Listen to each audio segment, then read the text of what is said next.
KUAM, Micronesia, and the CNMI. Cars Plus Hyundai, home of the Kona electric vehicle, an electric heart with an SUV soul. Test drive yours today at Cars Plus. McDonald's of Guam, I'm loving it, and King's Restaurant, serving your local breakfast, lunch, and dinner favorites for over 45 years.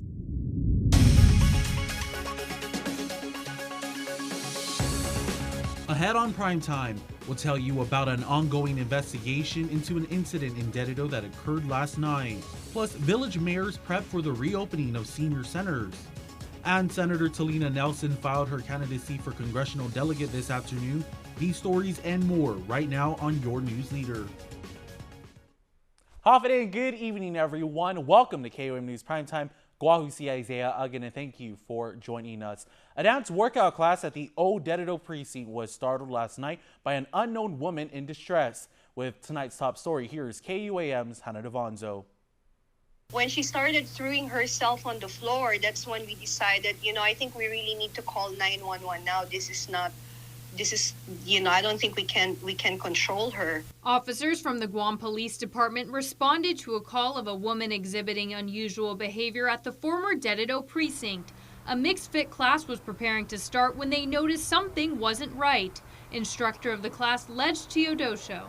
That's when I saw the lady running from the other side of the road, barefooted, and she was approaching our area, and that's when it all started. According to Teodosho, the unidentified woman appeared to be homeless and approached the group screaming and running around frantically. She really looked like she's paranoid of something, like something was chasing, or somebody was after her, or chasing her, that she looked scared. The group was unable to understand the woman and called officers to the scene. Upon their arrival, she collapsed in their presence. One of the officers noticed that she was unresponsive, so she rolled her over again, face up now. And then she looked different. Like it didn't seem to me and to the others that she was breathing. So she was trying to find some pulse and trying to feel her if she's breathing. So one of the cops started administering CPR. The woman was transported to Guam Regional Medical City. Teodosho claims it appeared she had bruising on her face and a black eye. According to the Guam Police Department spokesperson, Berlin Sevilla, the injuries were a result of a crash she was involved in days before. The attending physician at GRMC discovered a betel nut obstructed in her airways, and she passed away Tuesday morning. The investigation remains open pending the results from the medical examiner's office. Hannah Devonzo for KUAM News. At least 600 of the island's Manamku will be making their way to a senior center this coming Monday. After closing down 2 years ago due to COVID, how our mayor is gearing up. Here's the details. Viva Mas Manamku and welcome back. All 12 Guam senior centers will relaunch operations on Monday, May 2nd, after being shut down a little over 2 years ago due to the ongoing global COVID-19 pandemic. KUAM News spoke with some mayors Monday who operate a senior center to see how they are preparing for the reopening. We're doing all the repairs that need to be done with our restrooms. We retiled the floor. We're doing cleaning and painting. Just making sure that we have all the tables and chairs and proper protocols, with us still being in the pandemic of COVID. With the little resources that we have and the help from different partners, that we're going to make sure that their return is going to be a safe one. We're ready to welcome back our seniors. It's been a 2-year absence of them having them here in regular program operations. So we've had air filters installed. We put in these desk shields that you can see around here. We've also got smaller tables to help with social distancing. And even though that some of these are not requirements anymore, we want to make sure it's always going to be safe place for them to kind of congregate. This reopening comes just in time for Senior Citizens Month, which is celebrated in May. We're excited and we're looking forward to May 2nd, opening the center and seeing a lot of them again. Although the Manilao Senior Center was used as a monoclonal antibody therapy clinic For the Department of Public Health and Social Services until Friday, Village Mayor Alan Angata is confident they'll be ready to welcome back their elderly participants. We've been taking action in terms of preparing the place, making sure that it's clean around, very presentable. We're very glad to have our Mononcos finally come back to Manila and to the centers. Book reading, arts and crafts, socializing with their peers are some of the exciting activities seniors can anticipate returning, just to name a few. They're looking forward to bingo. They're looking forward to exercising. We've actually challenged our rec leader to look for other things they can do to help with, helping them with fall prevention, in-seat exercises they can do at home, things they can kind of use around just to kind of help them build that muscle mass. Meanwhile, according to PD Mayor and Mayor's Council of Guam President Jesse Alec, some 600 senior citizens will come back to the senior centers, which is a decrease compared to pre-COVID. According to Hoffman and Savars, fear is one of the factors, among other things, in the dip. We understand people's reservations to come here and family members to have that discussion. We also lost quite a handful over the course of these last 2 years. They're seniors. Total enrolled, 53 will be, I get my numbers here. 53 we referred to case management. 56 said they're going to stop their meals. That's a huge number. Because there's no way that we can do congregate meals and the home delivery, so that's kind of where we're at on that. And then 7 will be returning on the bus, and then 43 will be they drive themselves here. We're expecting a decrease, as you know. People don't live forever, and in the last 2 years, we've actually lost some seniors, some to COVID, some to natural causes, right? Some of the concerns are, we're scared, so of course, even if they're vaccinated and boosted, they still have those that are fearing for the social, contacts. Hoffman says that a candlelight vigil is being organized for those who passed on. Senior congregate meals will discontinue as well on Monday, May 2nd. In Decision 2022 headline, Senator Talina Nelson is running for Congress. The 3-term Democratic lawmaker filed her candidacy at the Election Commission today. She now joins fellow Democrat and former Speaker Judith Wampat and Republican Senator James Moylan in the race to replace Congressman Michael St-Nicholas, who is running for governor. I believe that the people of Guam need an experienced leader. I am a combat veteran, I am a teacher, I am a 3-term senator. We have worked for sustainability, we have worked for our education, we have worked for leveraging our federal resources, fighting for our veterans' right for the benefits that they've earned in combat, and we have also worked to build our economy. Nelson was first elected to the legislature in 2018 and is the current Democratic majority leader. As mentioned, she's also an officer in the Guam Army National Guard and is a combat veteran who served in Afghanistan. The benefits of being currently in the military is I understand the global actions that are currently taking place within our region and outside, and those that affect Guam directly and indirectly. And with that military experience I can bring to the table in the Armed Services Committee, fight for our island, protecting its natural resources, and ensuring that we move forward in a responsible way. Nelson fueled speculation earlier this year when she picked up election packets for both the legislature and Congress. Nearly a month into the local war claims program, there's been a lower than expected number of approved applications. The Claims Adjudication Committee met last night, and so far only 52 have qualified. KUAM's Nessa Lacanto reports. DOA Benefits Manager Leonora Candaso says since April 1st, they've had about 900 total contacts both online and at the War Claims Center. But the majority represent ineligible claimants who either passed away prior to the December 23, 2016 enactment of the federal program or who already filed federally. We also have a combination of family members who are filing for their decedents or for the deceased victims. The family members are like grandchildren, siblings, nieces and nephews. Unfortunately, under the law that we're operating off for this local program, only spouses, parents, and children can file for members who have passed away. A petition signed by more than 700 potential claimants helped spur the law authorizing $10 million for a local war reparations program. I know that we are starting to see the off-island statements come through, so it's trickling in. I think the word is getting out, at least on the mainland, that the local program has opened up. We're not as busy as we expected from the first round, but they are coming through. And from what I hear too, some of the claimants, they're struggling a little bit on putting down the recollection of what transpired during the war. And while the program doesn't end till April of next year, Gumaban says they're considering another public information campaign.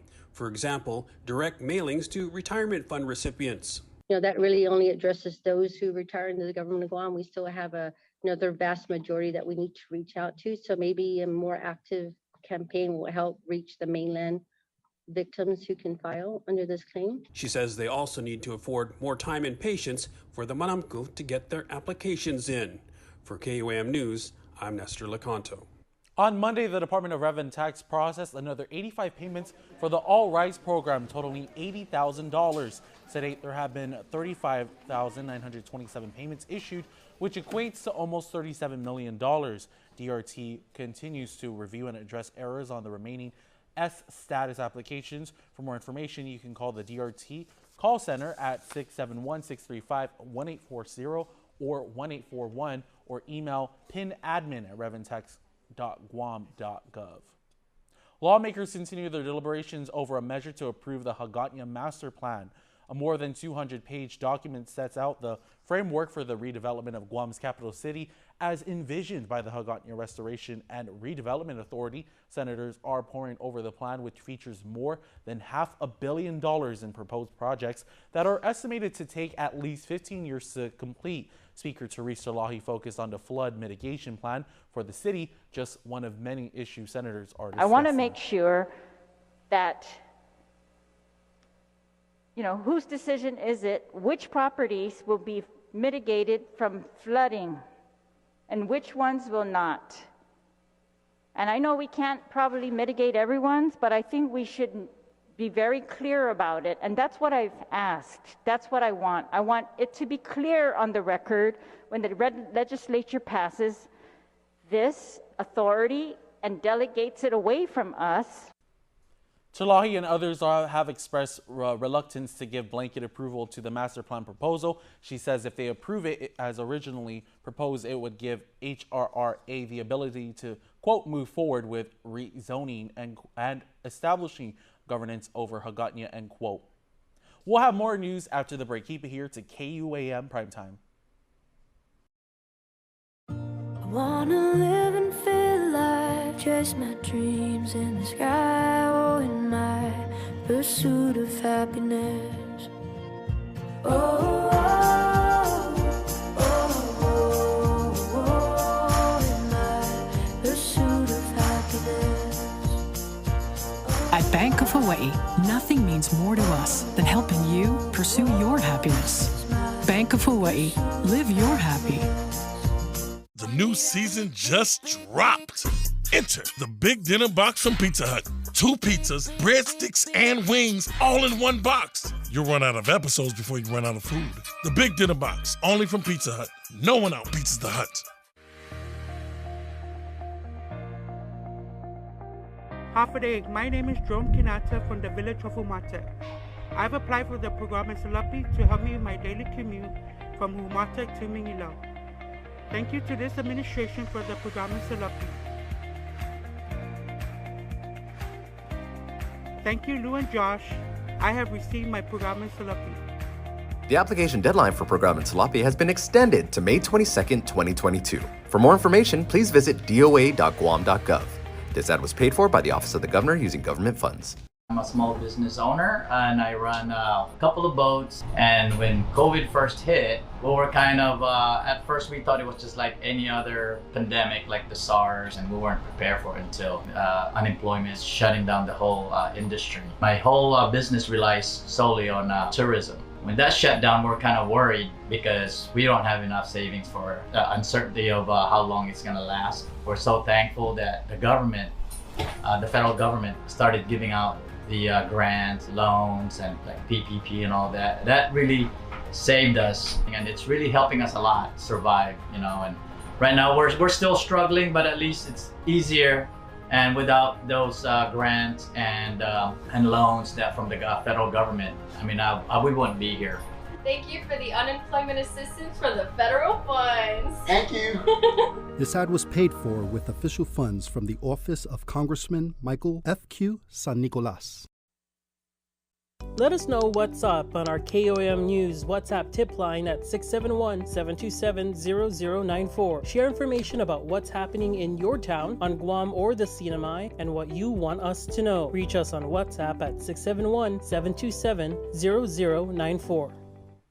Welcome back to your news leader. Over in the CNMI, amid plans for economic recovery post-COVID-19 vaccine, there are growing calls for legislation to address long-standing issues impacting the island's bread and butter, including guest houses and Airbnbs. KUAM regional correspondent Tomas Maglotnia has the details. A clearer picture coming out of the pandemic. Between 2020 and 2021, there was a 24% loss in food service employers.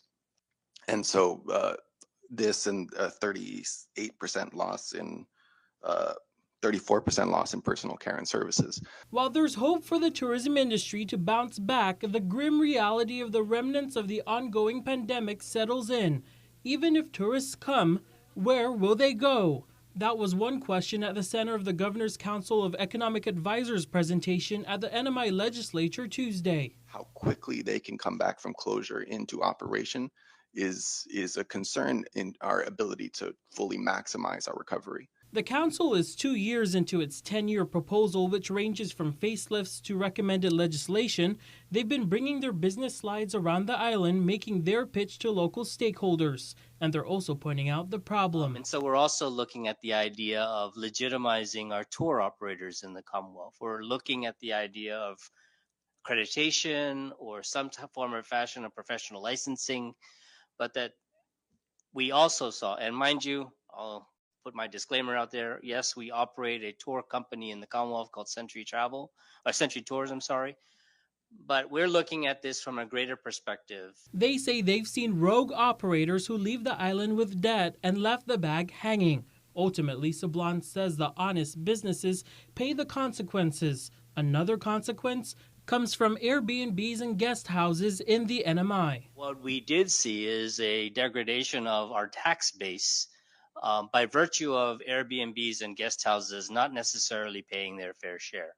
He's hopeful that new legislation can level the playing field for the estimated 1,200 Airbnbs and guest houses they know of in the Commonwealth. And that's the kind of problem child, if you will. They were the people that were, yes, complementing the overall marketplace. We needed the numbers in order to generate the total headcount that came within the Commonwealth in recent years. Officials continue to keep their eyes on those numbers as federal funding nears its expiration date. Tomas Manglotnia for KUAM News. News back here at home on Guam in opposition of Senator Talina Nelson Bill 291-36 titled the Guam Heartbeat Act of 2022. Different organizations will be protesting tomorrow from 4 to 6 p.m. in front of the Guam Congress building. Co-founder and District Deputy Director of Famalawan Rights, Stephanie Lorenzo, and Chief Development Officer Kiana Yabut.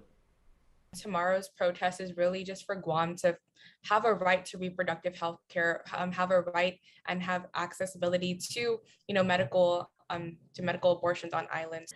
The Guam government has created that, abortion and reproductive health care is a moral issue instead of a health care issue. Tomorrow is also Denim Day, which is a global movement to prevent sexual violence and harassment. Yabut says since there is no clause in Bill 291-36 that protects sexual assault victims, they are asking the community to wear denim. Signs will also be distributed at the event. Stay tuned. Up next, our Dave Delgado with your roundup of local sports here on Island, and still to come, this week's Giving Every Tuesday feature. Keep it here. You're watching KUAM.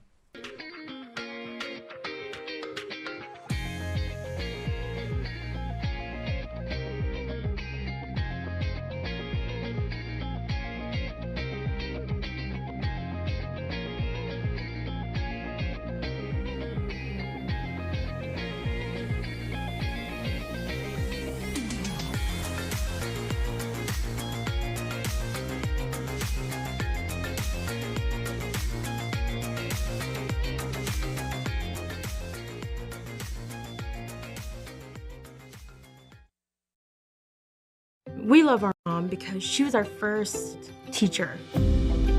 She's the center and she's the glue. She's the architect of our world. She's the reason why we are connected to not just each other as siblings, but to our culture, to everything in our life that has significance. She's the beginning of all of that.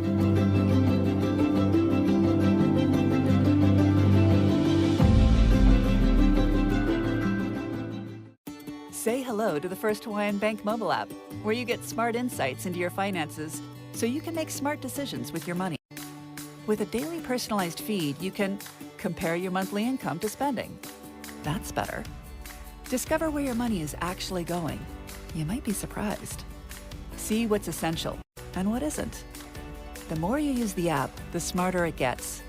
With insights from the First Hawaiian Bank mobile app, it all starts with yes. It feels like we're in a time loop. Because we get white hot ranch nacho fries every day? Yeah. Same dip, different day. Spice up every bite with the new white hot ranch nacho fries at Taco Bell. If you really want to find out what you're made of, you can forget the personality tests and social media quizzes. Because the only way you're ever going to know is by heading into the big, wild, raging, so damn beautiful it hurts world and finding out for yourself. Were you born to follow a path, or were you born free? These are the things we thought about when we made the new Grand Cherokee. Made for what you're made of. KUAM Sports is brought to you by Docomo Pacific. Better together.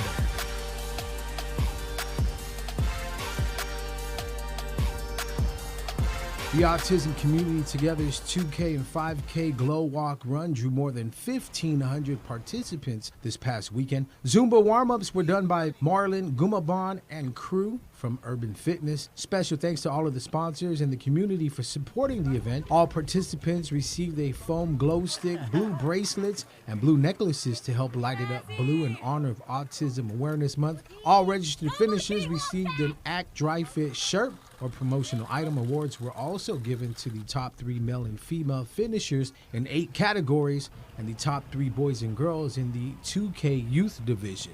Let's check out some highlights now from the ISA Rugby League between Ukadu and Teason High.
KUAM Sports is brought to you by Docomo Pacific. Better together.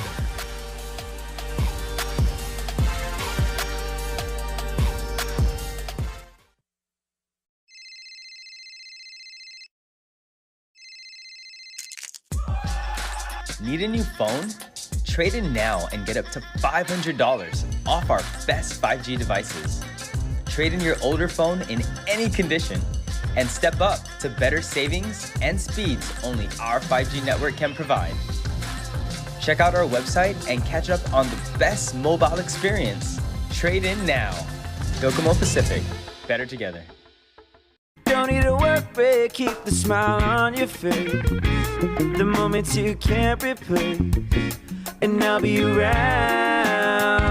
Whoa, you can count on me. You can count on me for life. Wherever life takes you, we're always here for you. Calvo's Insurance. Count on us for life. Mobile Smiles just got bigger and better. Get more Smiles points for every gallon of fuel you purchase. Or get more miles with United Mileage Plus. Register your Smiles card online to start redeeming rewards today at guam.mobilesmiles.com.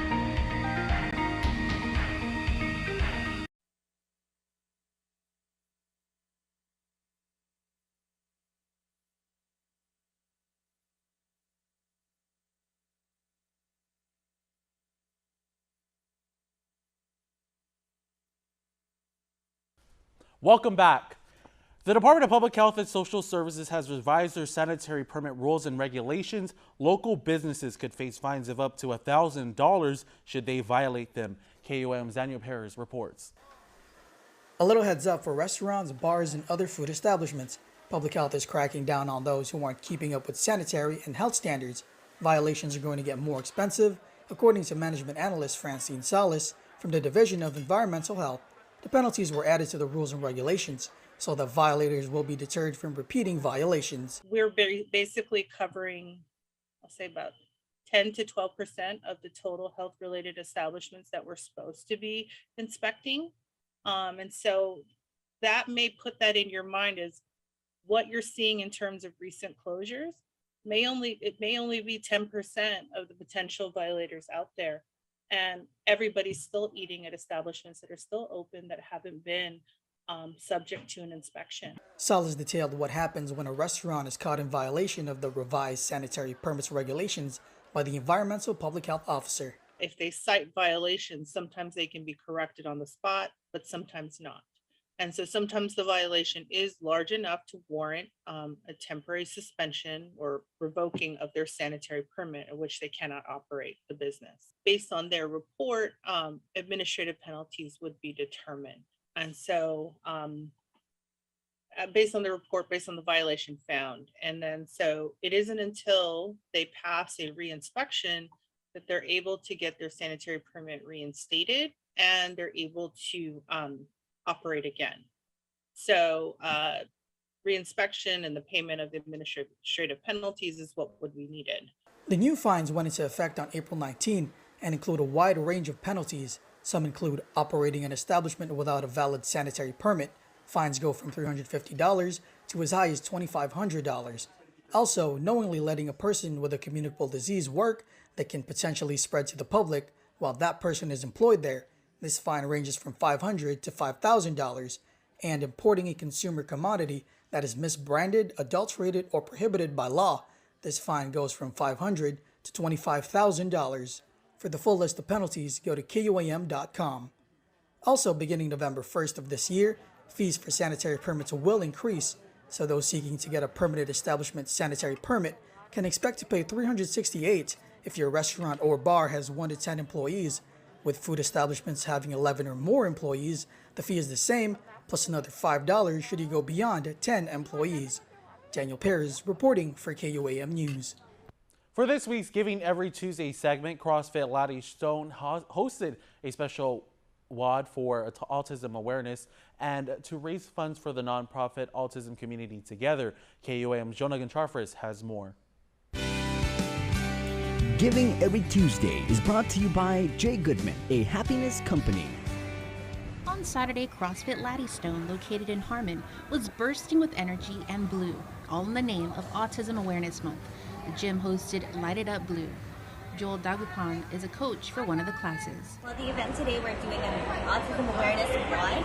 Basically, we're just here to support kids with autism around the island.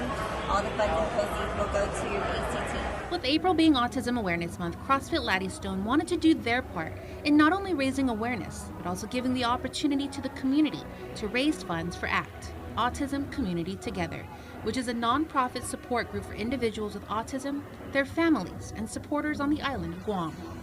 Edwin Valencia, a CrossFit Level 1 coach at the gym, said a box was set up for donations. We also do have some merchandise that sales will go, portions of the sales will go towards the charity event.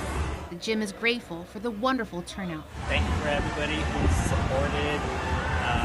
Thanks to everybody, especially to her. She's put it all together, and everybody that supported. There's so many. Everybody who showed up, just thank you. Also overwhelmed by the support at the event was parent Cyril Valencia. This event is really close to home. Kira is autistic and she's nonverbal, so having this event really means a lot to the community. There's a lot of support within the community, and that's all we ever want is for autism to be accepted into the community. And these guys show a great example to the community of their support. For this week's Giving Every Tuesday, for KUAM News, I'm Jonagan Charfres. Giving Every Tuesday is brought to you by Jay Goodman, a happiness company. Courtesy of our friends over at Cold Stone Creamery, we wrap up the show with your birthday shoutouts. Here's KUAM's Jason Solis. Happy birthday on this April 26th to Richard Cruz, aka Chad. Wishing you a happy, blessed birthday and many more years to come. Please enjoy your day from your friends and family from the central to the southern part of the island. Hey, you know what? Up here at KUM, you're getting love from the northern part of the island too. So Richard, happy birthday to you, sir. J. Rose baby St. Nicholas, born on the 25th. Happy belated blessed birthday to this new 2-year-old. Loving you always from your family. And Analaya Ha'ani Tyron, also born on the 25th. Happy birthday number 9 to you, your family, your friends, everybody in the community is proud and pleased to know you. Happy birthday, everyone. You can be a part of our Cold Stone Creamery Birthday Club by checking out KUAM.com. That's going to do it for us here on Primetime this Tuesday evening. Guahusi Isaiah Uggan. Thank you for watching. Good night and be safe, Marianas.